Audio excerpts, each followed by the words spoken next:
going on, everybody? Joseph Hadid here for Worldwide Sport Updates, your podcast, your news, your local community. Good morning, sports family. Thank you for tuning in to Worldwide Sport Updates, your podcast, your sports, your news, your local community. This is your host, Joseph Hadid. It is Friday, July 12th, 2024. And ladies and gentlemen, as we close out the day of Friday, and it is TGIF, we get ready for this upcoming weekend. Hopefully everybody had a great work week. And ladies and gentlemen, thank you for tuning in to our podcast and listening in to our YouTube channel and subscribing, sharing it out, commenting, letting everybody know what Worldwide Sport Updates is all about, to giving you your daily sports updates that many podcasts and many people out there that don't do. We are always committed and dedicated to delivering to you on a daily basis that you may have missed as you tune in to our podcast and search us by WWSUP by Joey Hadid. All right, ladies and gentlemen, let's go over some news that transpired this past week. We're going to start off with some NBA news, ladies and gentlemen. And former NBA player calls Bronny James getting drafted in abuse of power by his father, LeBron. Let's get right to it. Bronny James was the 55th pick of the NBA draft by the Los Angeles Lakers. His father's team a couple weeks ago. Scouts were not kind to Bronny during the pre-draft process, with at least one saying he was not an NBA prospect. After he scored less than 5 points per game in his lone season at USC, Bronny's cardiac arrest last summer didn't help. On one hand, history will be made the first time they share the floor together. LeBron and Bronny will become the first father-son duo to play in the NBA at the same time. There's been a lot of conversation about nepotism, and an ex-NBA vet called it an abuse of power by the NBA's all-time leading scorer, especially considering Bronny got a guaranteed 4-year deal, nearly $8 million. Okay, let's go. More NBA news to follow here. NBA rumors. Suns have a record $400 million payroll after adding Okogie contract to a salary cap. At first glance, the Phoenix Suns reported the decision to re-sign Josh Okogie. That didn't seem like a particularly significant one on Thursday. However, it was quite significant from a payroll perspective. James Charbonnet of The Athletic and Stadium reported that Suns agreed to a 2-year, $16 million deal with Okogie on Thursday, and noted that the contract is non-guaranteed for the second season to give the front office more flexibility. After that deal, ESPN's Bobby Marks noted that the Suns are now the first team in NBA history with a payroll of $400 million. That payroll is made up of $223 million in salaries and $198 million in the projected tax. From a basketball perspective, Okogie likely won't make or break the Suns' upcoming 2024-2025 campaign.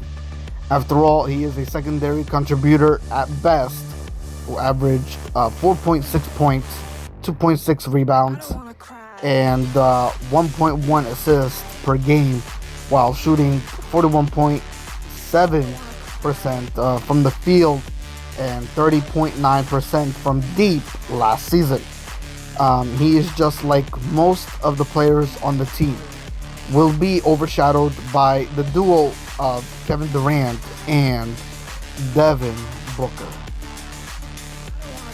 All right, let's shift over to some NHL hockey news. Hurricanes loses to the free agency, hard to watch.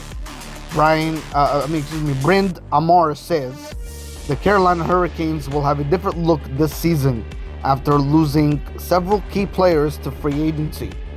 But coach Brind'Amour is moving forward.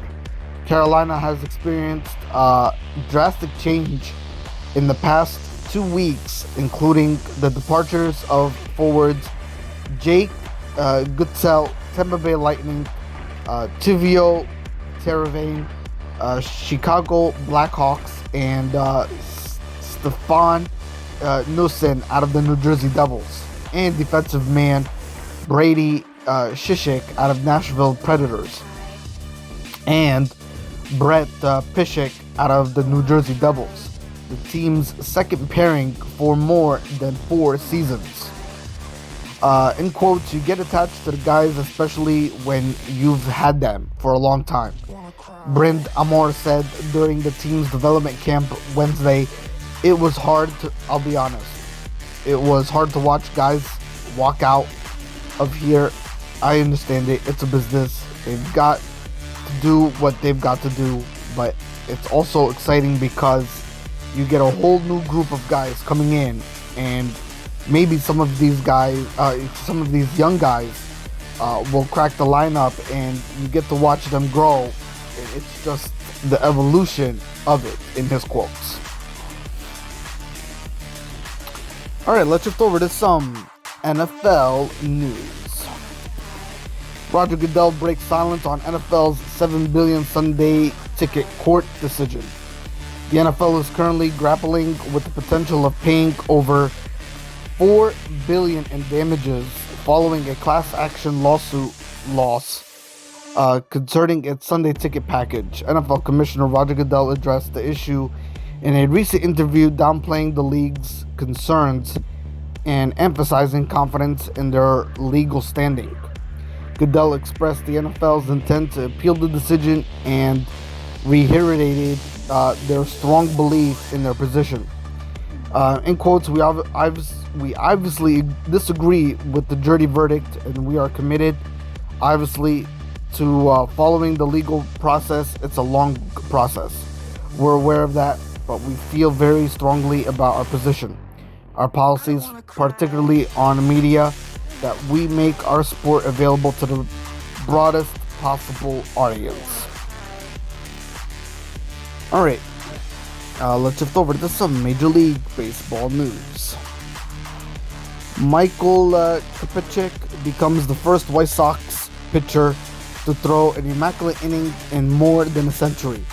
Michael Kopech was an immaculate for the Chicago White Sox on Wednesday. The flame-throwing reliever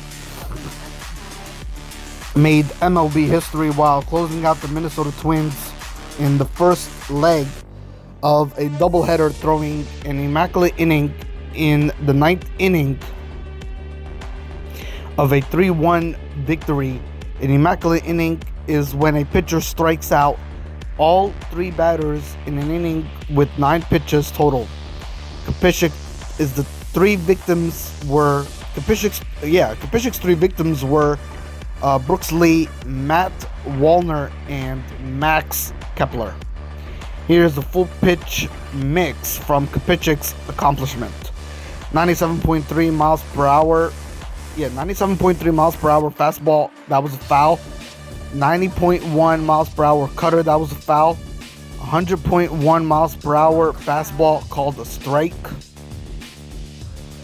98.4 miles per hour fastball was a swinging strike. 91.5 miles per hour cutter was a foul. 100.5 miles per hour was a fastball swinging strike. 91.1 miles per hour was a cutter swinging strike. And 90 miles per hour was a cutter called a strike. And 100.1 miles per hour was a fastball swinging strike.